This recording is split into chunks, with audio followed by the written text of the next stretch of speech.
बिस्मिल्लाहिर्रहमानिर्रहीम। अस्सलाम वालेकुम। MP खाकी टॉप नाज में आप सबको खुशामदीद। आज मेरे साथ मौजूद हैं मेरे छोटे भाई दानियाल अहमद सिद्दीकी और साजिद महर साहब। आज हम यहाँ पर रोडी स्टेशन घूमने आए हैं कि यहाँ देखने आए हैं कि तरक्याती काम क्या क्या हो रहा है और क्या क्या डेवलपमेंट हो रही है। लेकिन यहाँ अगर हमें याद आया, एक दिल में दर्द सा उठा, एक दिल गुदाज वाक़या याद आ गया। आज चूँकि 13 जुलाई है और 13 जुलाई 2005 को सरहद में 3 ट्रेनों का एक साथ एक्सीडेंट हुआ था, जिसमें तकरीबन 140 लोग जान से हाथ धो बैठे और ये दुनिया तारीख का यूँ समझेंगे एक अलमनाक तरीन हादसा था। सबसे पहले तो हम आपको साइड दिखाएंगे, उसके बाद हम अपने असल टॉपिक पर जाएंगे कि सरहद स्टेशन पर उस दिन हुआ क्या था। तो पहले आप देख लीजिए रोडी स्टेशन पर जो काम हो रहा है। ये देखें, ये कुली रूम से ये सारे एरिया को तोड़ा गया है यहाँ पर। और इस साइड पर हम देखें तो अभी बुकिंग ऑफिस का तोड़ा जाना बाकी है। इस वक्त रोडी स्टेशन की जो ताज़ा तरीन अपडेट है वो ये है कि प्लेटफार्म नंबर 1 को मुकम्मल तौर पर ख़त्म कर दिया गया है। ये आप देख सकते हैं तरक्याती काम जारी है और प्लेटफार्म नंबर 1 की लाइन डिसमेंटल कर दी गई है।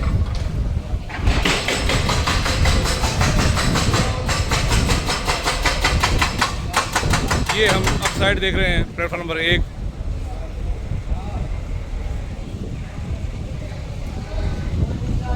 तरक्याती काम यहाँ पर जारी है और अब जो अरेंजमेंट है, ट्रेन अरेंजमेंट, डाउन साइड की ट्रेन प्लेटफार्म नंबर 2 और 3 पर रिसीव की जा रही हैं और अप साइड की ट्रेन प्लेटफार्म नंबर 3 और 4 पर रिसीव की जा रही हैं। जबकि इस हफ्ते या अगले हफ्ते यहाँ पर ट्रेनों का स्टाफ कम कर दिया जाएगा, 5 से 8 मिनट रखा जाएगा और ट्रेनों की जो ब्रेक एग्जामिनेशन होगी और वाटरिंग होगी वो पटियाला स्टेशन पर अरेंज कर दी गई है। वहाँ पर तरक्याती काम मुकम्मल है। अब सिर्फ वहाँ पर स्टाफ भेजकर एक नोटिफिकेशन निकालने की देर है। Down Kota express, Akbar express जिसको कह सकते हैं, और उसके पीछे जो ट्रेन आई थी वो थी कराची एक्सप्रेस और तेजगाम। सर, तो ये मामला, ये जो सारा हादसा हुआ, इसकी वजह क्या बनी है, हुआ कैसे और किसकी गलती पर सामने आई? मसला ये था कि बस यूँ समझें कि वहाँ पर एक मौत का फरिश्ता बैठा हुआ था। मौत का फरिश्ता बैठा हुआ था जिसने सारा प्रोग्राम लोगों की वहाँ आई हुई थी, वहाँ लिखी हुई थी। जो हम माहौल इस तरह का बना के कुछ समझ नहीं आया कि हुआ क्या। लेकिन उस दिन मेरी जो ट्रेन थी वो थी 1 खैबर मेल। मैंने उस दिन जाना था। रात को ये हुआ कि रात को 2-2:30 बजे के करीब इतने विसल हुए रिलीफ ट्रेन के कि पूरा लोको शेड थरथरा उठा कि आखिर क्या हुआ है। बहुत जल्दी में ट्रेन, मेडिकल वाहन, रिलीफ ट्रेन सारे निकल गए, अफसर भागते हुए निकल गए सारे। और मुझे कॉल हो चुकी। उसके बाद मुझे कॉल हुई तो हम आकर स्टेशन पर बैठ गए। बैठने के बाद सारी ट्रेनें हेल्डअप हो गई और हमारी जो 1 थी खैबर मेल एक्सप्रेस, उसको 1 नंबर प्लेटफार्म पर लिया गया। हम इंतज़ार करते रहे कि कब क्लियर होगा। जब वहाँ पर मैं पहुँचा, वहाँ पर पहुँचने के बाद ज़ाहिर जब वहाँ पर हम पहुँचे और उसके बाद जब हम आते जाते रहे तो हमारे जहन में ये था कि आखिर ये किस तरह हुआ होगा। ये हमारे जहन में सवाल, बीइंग ए टेक्निकल पर्सन, हमारे जहन में आता रहा। और इंतहाई दुख और अफसोस की बात ये थी कि उस ट्रेन में जो 24 डाउन थी उसमें हमारे ड्राइवर साहब थे दीन मोहम्मद काजी साहब और असिस्टेंट ड्राइवर थे मोहम्मद यूसुफ। जबकि जो पीछे जो ट्रेन आ रही थी उसमें खानेवाल के ड्राइवर थे गुलाम मोहम्मद साहब और असिस्टेंट ड्राइवर का, जहाँ तक मुझे नाम याद पड़ता है, नूर हुसैन नाम था। हुआ किस तरह, ये प्रोग्राम किस्मत ने किस तरह सेटल किया है, वो इस तरह हुआ कि आप जब अब साइड पर जाएंगे तो अक्सर हमारी लाइन कर्व में थोड़ी इस तरह जिग आती है। जी सर, अक्सर स्टेशन गोडकी की तरफ और गोडकी की तरफ, सरहद की तरफ फिर आपका रेती में आ जाएगा, मल्हार में आ जाएगा, खानपुर के बाद काफ़ी स्टेशनों पर यूँ इस तरह घूम जाती। तो सरहद का जो डाउन का आउटर था वहाँ पर इस तरह का एक जिगजैग कर्व था, और सरहद का जो एडवांस स्टार्टर था उसके बाद एक शार्प कर्व आता था।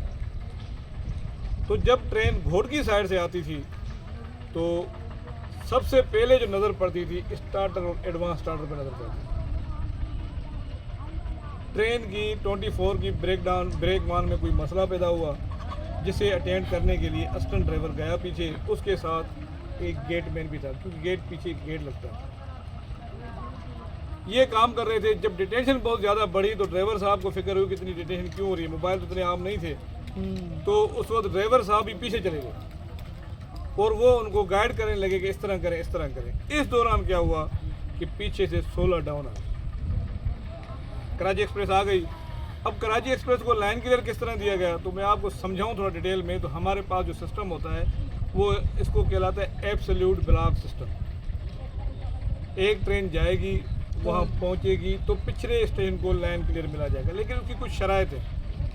उसकी शराइत ये है कि ना सिर्फ ट्रेन वहाँ तक पहुँच जाए, बल्कि स्टेशन मास्टर के लिए लाजम है कि जो पिछला आउटर होम है ना सिर्फ स्टेशन तक ट्रेन पहुंच जाए, बल्कि आउटर होम तक आपका इलाका साफ होना चाहिए।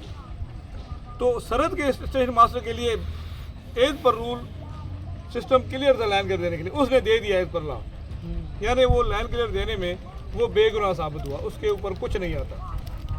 सिग्नल जो थे जब ट्रेन जाने के लिए तैयार थी तो उसका स्टार्टर और एडवांस स्टार्टर ग्रीन था। तो 16 डाउन के ड्राइवर ने थ्रू कर दी गाड़ी। 16 डाउन का ड्राइवर जब आ रहा था तो कुदरत का वहाँ जो मौत लिखी हो, सारे असबाब पैदा हुए। वो एक असबाब पैदा हुए, असबाब इस तरह पैदा हुए कि जब वो पीछे भी करवे, सरहद स्टेशन से पीछे भी एक शार्प करवे जब गाड़ी मीरपुर से आती है, जब वो कर से सीधा हुआ तो लाइन जिगजैग थी, उसका आउटर से पहले उसको स्टार्टर और एडवांस स्टार्टर नजर आया। उसने यही समझा कि मेरा स्टार्टर और एडवांस स्टार्टर डाउन है, मेरे सिग्नल डाउन है। अब सिग्नल तो मेरे डाउन है, लेकिन खुदा की करनी कि उसी वक्त सामने कर्व से तेजगाम एक्सप्रेस आ रही थी, जिसकी हेडलाइट के दौरान वो सारा कुछ सीन छुप गया। मतलब जो ट्रेन आगे रुकी हुई थी अकबर एक्सप्रेस वो उसके सीन के सामने छुप गई, क्योंकि रात का टाइम हो रहा था। वो भी छुप गई और आउटर भी छुप गया, आउटर और एडवांस होम, आउटर और होम भी क्लियर नहीं हो रहा था। लेकिन ड्राइवर चूंकि होशियार बैठा हुआ था 16 डाउन में, उसने जैसे वो एसडी बोर्ड पर पहुंचा है ना, उसको नज़र आ गया था कि मेरा सिग्नल रेड है। उसने अपनी ट्रेन कंट्रोल की, इमरजेंसी ब्रेक लगा दी, लेकिन कुदरत को जो मंजूर था उसने इतने एफर्ट्स लिए कि कराची एक्सप्रेस का ड्राइवर और असिस्टेंट ड्राइवर दोनों ने अपनी जान से हाथ धोए, लेकिन कराची एक्सप्रेस का में कोई कैजुअलिटी नहीं हुई। मामूली 1 या 2 आदमी जख्मी हुए थे, इतने उस मरहूम ने एफर्ट्स लिए। आखिरी टाइम पर उसने कोई अपना हौसला पस्त नहीं किया, उसके हवास काबू रहे, मौत को देखते हुए हवास काबू रहे। लेकिन कुदरत को कुछ और मंजूर था, उसने इमरजेंसी ब्रेक लगाए। अगर सामने से तेजगाम एक्सप्रेस ना आ रही होती तो कुछ भी नहीं होता। सडनली उसी टाइम तेजगाम एक्सप्रेस सामने से पास हो रही थी और ट्रेन लोकोमोटिव जब लगा है 24 की ब्रेक में, तो 24 की ब्रेक थोड़ी सी उछली है और उछल के वो उछल के अप लाइन पे जब वो उसी वक्त तेजगाम पास कर रही थी, इंजन भी पास हो चुका था तेजगाम का। अच्छा। और सेकंड कोच को जाकर लगी, और लगने के बाद यूँ समझे कि वहाँ पर एक चक्की घूमी है, जिसने मौत की चक्की, जिसने सबको पीस कर रख दिया, जिसमें हमारा 24 का रोड़ी का गिरू था, मरहूम दीन मोहम्मद काजी, वो शहीद हो गए। उनके असिस्टेंट ड्राइवर थे मोहम्मद यूसुफ, वो शहीद हो गए। सीनियर असिस्टेंट ड्राइवर थे, बहुत काबिल असिस्टेंट ड्राइवर थे। उसके पीछे जो टकराई आकर 16 डाउन, गुलाम मोहम्मद मरहूम शहीद हुए, उनके असिस्टेंट ड्राइवर शहीद हो गए। और उनके पास जो इंजन था वो था DPU 30, अगर मैं भूल ना रहा हूँ तो वो इंजन था 6119 6119। जबकि अगर मुझे याद पड़ता है कि अच्छा, तेजगाम में जो इंजन था वो AG 30 था। तेजगाम में ड्राइवर था खैर मोहम्मद सुमरो, जो बाद में हमारे DI रिटायर हुए, अभी भी हाल हयात हैं, सेहतमंद हैं, और उनके साथ जो असिस्टेंट ड्राइवर थे वो सैयद नवीद शाह, जो इस वक्त हमारे सीनियर ड्राइवर हैं सैयद नवीद शाह। और आप यकीन करें कि हादसा इस तरह हुआ और इतना शदीद हुआ, और कि हमने खैर मोहम्मद साहब से पूछा तो उसने कहा कि हमें तो पता ही नहीं चला कि एक्सीडेंट हुआ है। उनके गाड़ी का प्रेशर डाउन हुआ है, प्रेशर जैसे ट्रेन ट्रेल हुई है, प्रेशर पाइप टूटा है, इमरजेंसी ब्रेक लगी है, तो उन्होंने अपने असिस्टेंट को कहा देखो यार पीछे प्रेशर पाइप टूट गया, देखो क्या हुआ है। जब उसने जाके देखा है कि पीछे तो क़यामत मची हुई थी।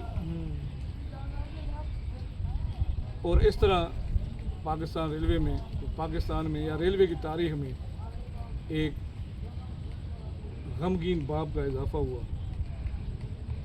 हमारे 4 मोस्ट सीनियर लोग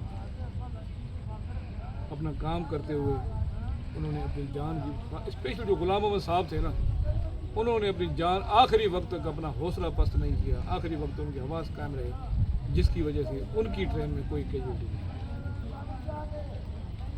जब भी हम अपना वाक़या याद करते हैं, उसके बाद लोगों को पता चला कि ड्राइवरों के साथ क्या क्या मसाइल हैं, प्रेस में हम लोग आ गए, और आज जो हमारे स्केल बढ़े हुए हैं, हमारे मुआवजे बढ़े हुए हैं, हमारे साथ हमारे रेलवे इंतज़ामिया जो हमें मुआवजे बढ़ाती है, वो उन्हीं की कुर्बानियों का समर है। उन्हीं को देखकर, उन्हीं को याद कर कर ये सब कुछ होता है। और आप यकीन करें आज तक वो वाक़या हमसे नहीं भूला, हम उन लोगों को नहीं भूले। तमाम नाज़रीन से आप सबसे इल्तमास है कि उनके रूह के एहसार व सवाब के लिए दुआ करें। और अब आगे अल्फाज नहीं है, अपना और अपने प्यारों का ख्याल रखिएगा। पाकिस्तान जिंदाबाद, पाकिस्तान जिंदाबाद। बंद कर रहा।